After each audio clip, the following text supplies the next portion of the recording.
pose cette question-là, comme si c'était la chose la plus commune au monde. Quoi donc? Non mais, tu sais, je comprends qu'ils ont vu les miracles, mais il dit là que vous allez me manger comme ça, et il demande, est-ce que cela vous scandalise? Mais je veux dire, je comprends que ça les scandalise. Surtout quand il lit comment est-ce qu'il a présenté et tout. Tu vois, moi pour comprendre, en plus c'est toujours un mystère. On dit toujours ça, c'est des trucs qui sont au-delà de ce que nous on peut comprendre. On peut voir c'est quoi, ça va, c'est quoi, mais est-ce qu'on le comprend vraiment? Ça, Et est-ce qu'on comprend le mystère? C'est quoi le sens du mystère? On contemple le mystère. Parce que un mystère, c'est quoi? C'est quelque chose qu'on n'a jamais fini de découvrir.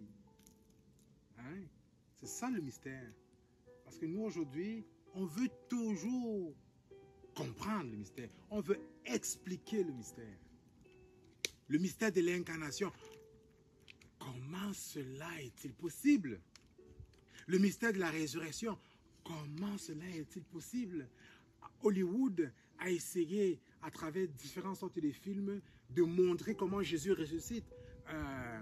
Comment il s'appelle le dernier, la passion là, de Mel Gibson. Oui, Vous voyez comment il démontre, comment il montre comment le diable est terrassé dans les enfers. C'est-à-dire, on essaie d'expliquer même l'inexplicable. Le mystère se contemple. Le mystère de l'incarnation, le mystère de la Trinité, le mystère de l'Immaculée Conception. Le mystère de la mort et résurrection. C'est ça le Christ, il les amène vers le mystère. Il essaie d'ouvrir leurs yeux au mystère. Il essaie de les initier. Mais ils veulent comprendre. Vous saisissez-vous? Comment peut-il nous donner sa chair à manger? Il est-tu malade? non mais en même temps, si il n'essayait pas de comprendre, je veux dire, ce serait des moutons. Mais... Oui, mais c'est ça qu'on dit. Ben, Non mais c'est vrai. Non mais Tu as raison, Franck. Si Pas un autre. quelqu'un vient me Mais dire, je vais me donner ma ils chair à étaient d'ailleurs manger, je peu vais juste instruits. dire, je veux dire, Oui. c'était juste des simples gens d'ailleurs qui Avez-vous les remarqué que suivaient. Jésus parle souvent en parabole et puis à ceux qui marchent avec lui, prend le temps de leur expliquer. Quand il les envoie faire des miracles et ils reviennent, oh Seigneur, l'autre là c'était un démon très fort, hein. On n'a pas été capable, il leur dit quoi? On n'a pas assez de foi. Et ils s'attendent à ce que le Christ leur montre des formules. Abracadabra! Jésus veut les impliquer, hein? Que ça doit d'abord venir de l'intérieur. Oui, une foi servile, c'est une foi dangereuse. La foi, c'est pour ça qu'on parle foi et raison dans l'Église. Hein? Il faut avoir une foi qui se questionne, mais pas une foi qui devient handicapée, par la raison. paraplégique même, ou tétraplégique, paralysée à cause de la raison. Comprends-tu? Oui, une foi qui se questionne, une foi qui est en marche, une foi qui s'éveille. Il ne faut pas croire de façon servile, mais il ne faut pas que la raison fasse obstacle à l'approfondissement ou à l'épanouissement de ma foi. Il faut poser des questions, mais il ne faut pas que mes questions m'empêchent effectivement, fassent ombrage justement à cet épanouissement de la foi. Regardez Nicodème. Jésus dit, il faut renaître de l'esprit. Et regarde, il dit, comment il faut renaître en fait? Est-ce qu'il faut que je retourne dans le sein de ma mère pour naître de... Jésus, il faut dire, pardon, il faut naître de nouveau. Mais Nicodème, c'est un intellectuel, mais un maître, un enseignant. Il dit ça. Jésus, il dit à Jésus, hey, est-ce qu'il faut que je retourne dans le sein de ma mère? Comment c'est possible? Jésus qui dit, toi qui étais un grand docteur de la loi en Israël, comment peux-tu poser cette question? Naître de nouveau, ça veut dire naître d'en haut, naître de l'esprit. Comprends-tu? Mais il questionne. Et Jésus explique. Mais il questionne.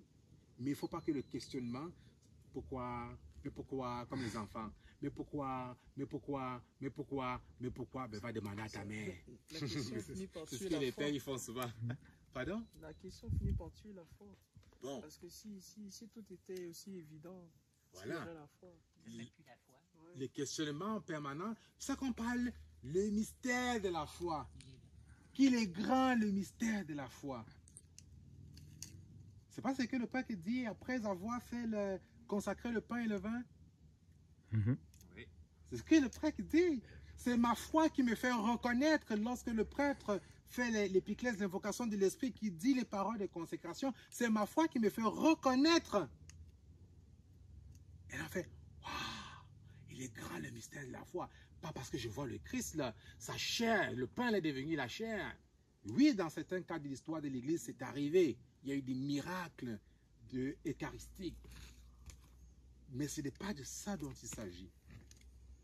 Pour ramasser tous les textes que nous avons approfondis tout au long de cette montée-là, de cette marche, de cette montée. Vous avez vu dans la première lecture tirée du livre de Josué, le peuple se demande, il doit faire un choix, le choix d'un Dieu. Ils ont connu d'autres dieux. Mais ils font le choix, ils prennent la décision de dire, ben on va suivre le Dieu d'Israël, le Dieu fidèle, qui a fait sortir nos pères de l'Égypte. Mais ils se basent sur quoi? Ils se basent sur une expérience. Ils se basent sur un vécu. Comprenez-vous? Leurs pères ont vécu des expériences. Ils ont traversé la mer Rouge à pied sec. À l'Horeb, Moïse, en frappant avec le bâton à la demande du Seigneur, a fait jaillir des sources d'eau. Ils ont été piqués dans le désert par les serpents venimeux. En regardant vers le serpent de bronze à la demande du Seigneur, ceux qui ont regardé ont été guéris. Donc, il y a plein d'épisodes comme ça. Là, ils ont rencontré d'autres peuples qu'ils ont théorisé et tout. Le Seigneur a été avec eux. Le psaume venait en réponse à ça. Goûtez et voyez comme est bon le Seigneur. Ils partent d'une expérience. Le Seigneur a été bon pour eux. Comment donc aller vers d'autres dieux? Et dans la deuxième lecture, nous avons beaucoup plus approfondi sur le fait que le texte nous dérangeait sur la soumission des femmes envers leur mari et ainsi de suite. Mais le texte de Saint Paul, c'est quoi le lien avec la première lecture de Josué et ce psaume? C'est que le Christ a donné sa vie pour son Église. Il s'est fait obéissant au Père. Et le Dieu que nous choisissons, le Dieu de Jésus-Christ, c'est un Dieu qui nous veut libres, qui veut notre bien et qui nous appelle à cette obéissance. Pas seulement une obéissance envers lui, mais une obéissance qui a plus de sens si elle est mutuelle. Et le Christ plus tard ira plus loin en disant, ce que je viens de faire pour vous, faites-le les uns les autres. Aimez-vous les uns les autres. Soyez au service des uns des autres. Dans cette obéissance, ce n'est plus seulement vertical. Comprenez-vous? Ce n'est plus seulement vertical, ça dit nous et Dieu. Nous envers Dieu. Oh, c'est le Tout-Puissant. Oh, Seigneur, non, non, non. Mais suis-je capable d'être obéissant? Même à mon petit frère? Même à un enfant? J'aime souvent revenir sur les noces de Cana. Marie, qu'est-ce qu'elle dit au serviteur? Tout ce qu'il vous dira, faites-le. Faites tout ce qu'il vous dira. C'est un appel à l'obéissance. Et ça fait appel encore à ce qu'on disait tantôt. Ce que tu disais tantôt. La foi, l'abandon, le mystère. Je ne comprends pas. Il y a parfois des choses, on ne comprend pas. Mais faites-le. Parce que s'il fallait qu'ils comprennent, c'est quoi le sens? Mais elle a disjoncté ou quoi? Son fils nous demande de prendre de l'eau, de mettre dans des vases réservés pour la purification des mains. On dit qu'on n'a plus de vin, il demande de mettre l'eau. Non, dis donc, ça n'a pas de sens ton truc, je ne le ferai pas. Comprenez-vous? C'est seulement après qu'ils comprennent. C'est la même chose, le Christ. Je vais mourir, je vais aller à Jérusalem, je vais être crucifié, 3 jours après je vais ressusciter. Ils ne comprennent pas. Quand il apparaît, est-ce un fantôme? Ils ne comprennent pas. Il mange avec eux après sa résurrection. Ils ne comprennent pas. Thomas dit, si je ne mets pas ma main, si je ne touche pas, je ne crois pas. Quand il voit le Seigneur, mon Seigneur est mon Dieu. Comment ça se fait que même après son ascension, ils sont enfermés au Sénat, qu'ils ont peur, ils ne comprennent pas. C'est seulement quand l'Esprit Saint descend qu'ils reçoivent une grande claque, une claque qui réveille, une claque qui propulse, une claque qui met en route. Mais dans l'évangile de ce jour, les gens sont scandalisés. Pourquoi? C'est une crise de la foi. Il y a un manque de foi. Ils ne reconnaissent pas, ils ne croient pas que Jésus-Christ est le pain vivant. Ils ne croient pas que Jésus-Christ est descendu du ciel, qu'il est ce pain qui procure la vie éternelle. Longtemps, au début de l'Église, les chrétiens qui étaient persécutés étaient traités des gens qui pratiquent le cannibalisme. C'est vrai? Ça, on voit ça dans les Écritures au début, les premiers siècles et deuxième siècle. Parce qu'on disait qu'ils font le cannibalisme. Ils sont en train de dire qu'ils mangent la chair et boivent le sang de leur Seigneur. Mais sa chair est infinie ou quoi? Voilà l'autre. Mystère de la foi. Multiplication des pains. Quand il dit aux jeunes de la catéchèse, voulez-vous que je vous multiplie les hot dogs? Ils disent, t'es pas capable, t'es pas game.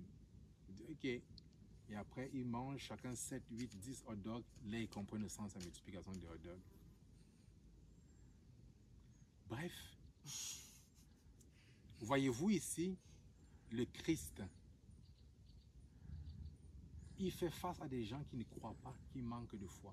Et si on fait un parallèle avec la désertification de l'Église aujourd'hui, le fossé qui se crée entre les fidèles et l'institution, peu importe les raisons pour lesquelles les gens ont été scandalisés.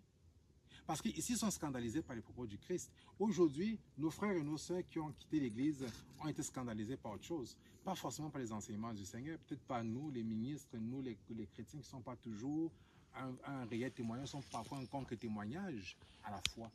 Comprenez-vous? Mais au-delà de ça, et je le dis souvent même en paroisse, je le dis tout le temps aux gens, quand ils essayent de me mettre moi à l'avant comme prêtre, oh, l'abbé Léon, oh, l'abbé Intel, lui c'est le spécialiste d'ici, oh, tel prêtre est spécialiste, ah, quand il parle, je touche le ciel, il dit, wow, redescends sur terre, ma chérie, là. Hey, mon cher, là, redescends sur terre. Pourquoi? C'est le Christ. C'est pas l'abbé Julien, c'est pas l'abbé Jacques, c'est pas le théologien, l'exégète spécialiste, ce n'est pas tel prêtre charismatique, tel prêtre exorciste, non, c'est pas lui. S'il a reçu des charismes, si toi tu as un charisme, si j'ai un charisme, ce n'est pas pour moi. Comprenez-vous? Mais je peux blesser quelqu'un. À ce moment, la personne qui est blessée regarde quoi? Léandre. Vous voyez? Il ne voit pas le prêtre, celui qui agit en la personne du Christ. Mettons notre foi en Jésus-Christ et en rien d'autre. Comme le peuple d'Israël dans le livre de Josué, faisons un choix aujourd'hui. En qui mettons notre espérance? En qui mettons notre foi? Est-ce en Dieu, au Christ, qui nous procure, qui nous promet la vie éternelle, ou on le met en des hommes et en des femmes, au risque d'être déçus et même de perdre la foi et même de déserter, de quitter le chemin du Seigneur? C'est en Jésus seul, mort et ressuscité. C'est en Dieu seul qu'on met notre foi. Mais c'est à nous de prendre cette décision. Et comme j'aime souvent le dire, la foi c'est comme un muscle. Si on ne la travaille pas, elle s'atrophie.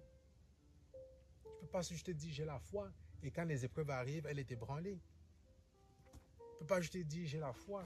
Lorsque je suis scandalisé par l'attitude d'un frère en Christ ou d'une soeur en Christ et dire oh Seigneur, je quitte l'église catholique. Oh Seigneur, ils sont incohérents. Pourquoi es-tu dans l'église? C'est quoi le sens de ton baptême? C'est plonger dans la mort et résurrection du Christ? Ou c'est être bien vu? Ou dépendre du regard des autres? Mettons uniquement notre foi en Jésus-Christ. Amen. Amen. Amen. Amen. Oui, ils ont faim. Les deux. Amen.